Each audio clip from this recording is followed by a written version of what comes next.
adda maallu jalaataate ifa ba'uu nafuu bineensi si nyaate sidaabdiin keenya karoon ija keenya dhiira gaafa xiiqii dhabuun isa meenya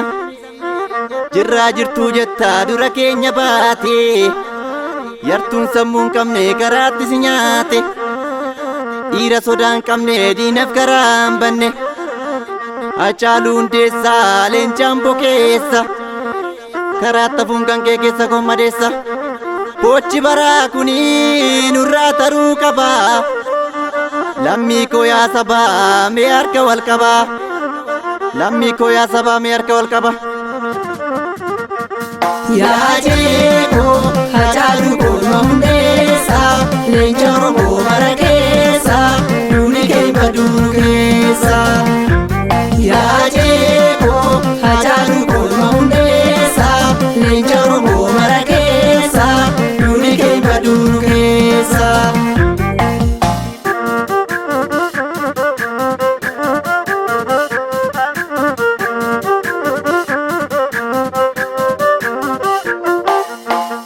mirga keetiif falmii yoo gameessa taate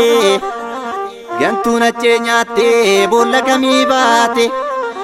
Hacaaluu ajjeestee bakka isaan soorattu wayyoonnee baaftee ifatti mul'attu duuban nama nyaatti jirti diinni gantuun namni maqaan namaa hojii isaa bineessa sammuu yaanni baatee jira of fakkeessa diinni eebbisaa nyaattee Yoseef dabalattee diinni daadhii nyaattee achees dabalatte namni nama ta'ee maaliif nama nyaata achee koo maal goonu kee kuni jibbaata achee koo maal goona kee kuni jibbaata Hacaaluun qeerrensaa yartuu bakkan kennu sababa laabbeeka dhiira gaafa xiiqii nuuf jiraaddu jenna kana maaltu beeka kana maaltu beeka yaa jeekoo Hacaaluu Hundeessaa leenca Oromoo mara keessa duuni kee baduun keessa yaa jeekoo Hacaaluu Hundeessaa leenca Oromoo mara keessa duuni kee baduun keessa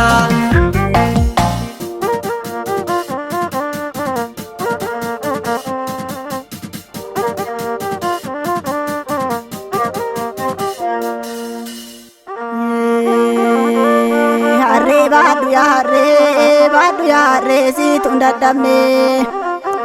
harree baaduu yaa harree siituun dadhabne hacee goota Oromoo Hacaaluu marii sabaa guriyaa biyyee siituun dadhabne Hacaaluu marii sabaa daadhii goota Oromoo guriyaa biyyee siituun dadhabne Oromoo garaa murtee erga jallistee karra baatetti Oromoo garaa murtee erga jallistee karra baatetti